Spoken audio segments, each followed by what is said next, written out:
નમસ્કાર. તો ચાલો આજે આપણે એક બહુ જ રસપ્રદ અને ઐતિહાસિક સફર પર નીકળીએ. વાત કરવાની છે રાજસ્થાન અને ગુજરાતના એવા એક લોક દેવતા વિશે જેમનું નામ લેતા જ લોકોના મનમાં અપાર શ્રદ્ધા જાગી જાય છે. ગોગા મહારાજ. આ કોઈ સામાન્ય કથા નથી હો, પણ કપરા સમયમાં સાચા માનવીય મૂલ્યો કેવા હોવા જોઈએ ને એનું એક અદ્ભુત ઉદાહરણ છે. હવે રસપ્રદ વાત તો એ છે કે લોકો તેમને માત્ર એક જ નામથી નથી ઓળખતા. કોઈ તેમને પ્રેમથી ગોગાજી કહે છે, તો કોઈ જાહરવીર ગોગા, અને ગુજરાતમાં તો ખાસ કરીને ગોગા બાપજી તરીકે તેઓ પૂજાય છે. બસ આ અલગ અલગ નામો જ બતાવે છે કે સદીઓ વીતી ગયા પછી પણ આ મહાન વ્યક્તિત્વ લોકોના હૃદયમાં કેટલું ઊંડે સુધી વસેલું છે. પણ જુઓ, આખી વાતને બરાબર સમજવા માટે આપણે એ સમયના માહોલને સમજવો પડશે. જરા કલ્પના કરો પ્રાચીન રાજસ્થાનની એક કઠોર જિંદગીની. એ જમાનો અત્યાર જેવો આસાન નહોતો. નાના નાના રજવાડાઓ અને રોજબરોજની ખેતી અને પશુપાલન પર નભતું જીવન. લોકોને દરરોજ કોઈને કોઈ દુશ્મનોના હુમલા, ક્યારેક ભયંકર દુષ્કાળ, તો વળી એ સમયનો સૌથી મોટો ડર એટલે કે વિશાળ અને ઝેરી સાપોનો સામનો કરવો પડતો. ખરેખર એ સમયે જીવવું એ જ એક મોટો પડકાર હતો. અને આવા જ એક કઠોર માહોલ વચ્ચે દાદરેવા ગામમાં રાજા જયવર અને રાણી બાચલદે રાજ કરતા હતા. તેઓ બહુ જ દયાળુ અને ધર્મપ્રેમી શાસકો હતા. પણ તેમના જીવનમાં એક મોટો ખાલીપો હતો. તેમને કોઈ સંતાન ન હતું. કોઈ વારસદાર ન હોવાના કારણે આખો રાજમહેલ અને ખુદ રાજા રાણી હંમેશા એક ઊંડા દુઃખમાં રહેતા. પણ કહેવાય છે ને કે દરેક કાળી રાત પછી સવાર તો પડે જ છે. લોકવાયકા એવું કહે છે કે એક દિવસ ગામમાં એક મહાન સંત પધાર્યા. રાણીએ તેમની ખૂબ નિસ્વાર્થ ભાવે સેવા કરી, અને સંત એટલા તો પ્રસન્ન થયા કે તેમણે આશીર્વાદ આપ્યા, તમારા ઘરે એક એવો તેજસ્વી પુત્ર જન્મ લેશે જે આખી દુનિયાનું કલ્યાણ કરશે. બસ આ એક ભવિષ્યવાણીએ જાણે આખા રાજ્યમાં ખુશીની લહેર દોડાવી દીધી. અને ખરેખર એ આશીર્વાદ ફળ્યો. રાણીએ એક સુંદર પુત્રને જન્મ આપ્યો, જેનું નામ રખાયું ગોગા. જેમ જેમ આ રાજકુમાર મોટો થયો તેમ તેમ તેના ગુણો ખીલવા લાગ્યા. તે માત્ર એક શૂરવીર યોદ્ધા જ નહોતો, પણ ગજબનો બુદ્ધિશાળી હતો. પ્રાણીઓ પ્રત્યે તેને અનહદ પ્રેમ હતો. હંમેશા સત્યના માર્ગે ચાલતો. અને હા, ઘોડેસવારીમાં તો તેનો કોઈ જવાબ જ નહોતો. આ બધા જ ગુણો તેને એક આદર્શ નેતા બનાવી રહ્યા હતા. તો હવે અહીં એક જબરદસ્ત વળાંક આવે છે. આટલા યુવાન રાજકુમારે એક વિશાળ અને અત્યંત ઝેરી સાપને આખરે કેવી રીતે હરાવ્યો? એક દિવસ બન્યું એવું કે ગામના લોકો ડરના માર્યા થરથર કાંપતા રાજમહેલે દોડી આવ્યા. ગામમાં એક ભયંકર સાપ ઘૂસી આવ્યો હતો અને અનેક લોકોને ડંખ મારી ચૂક્યો હતો. લોકોના જીવ તાળવે ચોંટી ગયા હતા અને તેઓ મદદ માટે આક્રંદ કરી રહ્યા હતા. એ અફરાતફરી અને ડરના માહોલમાં યુવાન ગોગાએ જે કર્યું ને તે ખરેખર રૂંવાડા ઊભા કરી દેવું હતું. તેમણે રડતી પ્રજાને જોઈને એક ગર્જના સાથે વચન આપ્યું, જ્યાં સુધી હું જીવતો છું મારી પ્રજાનો વાળ પણ વાંકો નહીં થાય. આ કોઈ સામાન્ય વાક્ય નહોતું. આ એક સાચા રક્ષકની પ્રતિજ્ઞા હતી. અને બસ તરત જ પોતાના નીલા ઘોડા પર સવાર થઈને ગોગાજી એ ભયાનક જંગલ તરફ નીકળી પડ્યા. હવે જંગલમાં ગયા પછી જે થયું એ આપણી કલ્પના બહારનું હતું. સામાન્ય રીતે આવા જાદુઈ અને વિશાળ સાપને જોઈને કોઈ પણ યોદ્ધા પોતાની તલવાર કાઢી લે ખરું ને? પણ ગોગાજીએ એવું બિલકુલ ના કર્યું. હિંસાનો જવાબ હિંસાથી આપવાને બદલે તેમણે શાંતિપૂર્ણ પ્રાર્થનાનો માર્ગ પસંદ કર્યો. એક યોદ્ધાએ તલવાર મ્યાનમાં જ રાખી અને હાથ જોડ્યા. તેમણે અત્યંત કરુણા અને શાંતિથી એ નાગદેવતાને વિનંતી કરી, હે નાગદેવતા, આ નિર્દોષ લોકોને દુઃખ ન આપો. વિચારો, આ વાક્યમાં કેટલો મોટો સંદેશ છુપાયેલો છે.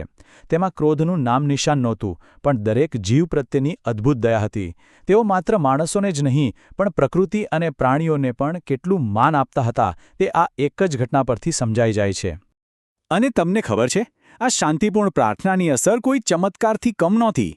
નાગદેવતા ગોગાજીની આ શુદ્ધ ભાવના અને તેજથી એટલા બધા પ્રસન્ન થયા કે તેમણે એક અલૌકિક વરદાન આપી દીધું.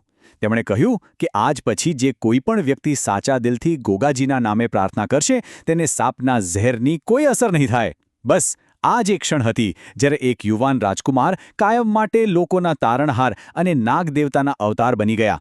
આ વરદાન પછી ગોગાજીની એક એવી ઓળખ બની ગઈ જેમાં બે અલગ અલગ રૂપો જોવા મળતા હતા. એક તરફ તેઓ શાંતિ અને દયાના પ્રતીક એટલે કે આધ્યાત્મિક રક્ષક બની ગયા, તો બીજી તરફ જ્યારે પડોશી દુશ્મનોએ દાદરેવા ગામ પર હુમલો કર્યો ને ત્યારે પ્રજાના રક્ષણ માટે તેઓ એક પ્રચંડ યોદ્ધા પણ બની ગયા. પોતાની સેનાની આગેવાની લઈને તેમણે એવું તો શૌર્ય બતાવ્યું કે દુશ્મનોના હોશ ઉડી ગયા. આ મહાન વિજય પછી તો આખી પ્રજાના મુખે માત્ર એક જ વાત હતી: આપણા ગોગા મહારાજ માત્ર કોઈ યોદ્ધા કે રાજા નથી, તેઓ તો સાક્ષાત દેવ સમાન છે. પોતાના લોકો માટે જીવ સટ્ટે રમી જવાની આ ભાવનાએ તેમને સામાન્ય માણસ મટાડીને એક દિવ્ય સ્વરૂપ તરીકે લોકોના દિલોમાં હંમેશા માટે અમર કરી દીધા. હવે આપણે તેમના ઉપદેશો અને કાર્યોને જોઈએ ને તો એવું લાગશે કે બંને એકબીજાના પ્રતિબિંબ છે. જેમ કે એકતા, દુશ્મનો સામે લડીને તેમણે આખું ગામ એકજૂટ કર્યું અને બચાવ્યું. દયા, ગરીબો અને મૂંગા પ્રાણીઓની નિસ્વાર્થ સેવા કરીને સાબિત કરી. અને સત્ય, સાપને મારવાને બદલે શાંતિથી પ્રાર્થના કરી. ટૂંકમાં કહીએ તો તેઓ જે બોલતા તે જ પોતાના જીવનમાં જીવીને પણ બતાવતા. અને આ બધા જ ઉચ્ચ વિચારોનું નિચોડ તેમના એક બહુ જ પ્રખ્યાત ઉપદેશમાં જોવા મળે છે. તેઓ માનતા કે સાચો ધર્મ એ જ છે કે જ્યાં ગરીબ અને દુઃખી લોકોની સેવા થતી હોય. મતલબ કે ધર્મ એટલે માત્ર પૂજાપાઠ કે ક્રિયાકાંડ નહીં, પણ જરૂરિયાતમંદ લોકો તરફ મદદનો હાથ લંબાવો, એમના આંસુ લૂછવા. આ જ તેમના મતે સૌથી મોટી ભક્તિ હતી. તો જો આપણે આ આખી અદ્ભુત જીવનયાત્રા પર એક નજર કરીએ તો તેમાં 4 બહુ જ મહત્વના પડાવ આવે છે. પહેલું, દાદરેવા ગામમાં તેમનો એ ચમત્કારિક જન્મ. બીજું, નાગદેવતા પાસેથી મળેલું એ ઐતિહાસિક વરદાન. ત્રીજું, પોતાની પ્રજાને બચાવવા માટે લડાયેલું એ ભયાનક યુદ્ધ. અને ચોથો અને અંતિમ પડાવ એટલે કે તેમનો સમાધિમાં પ્રવેશ. લોકવાયકાઓ કહે છે કે તેમની આ અંતિમ ક્ષણો અત્યંત ભાવુક હતી. જ્યારે ગોગા મહારાજને લાગ્યું કે હવે તેમનું આ ધરતી પરનું કાર્ય પૂર્ણ થયું છે, ત્યારે તેમની આંખોમાં આંસુ સાથે ઊભેલી પ્રજાને તેમને આશ્વાસન આપ્યું.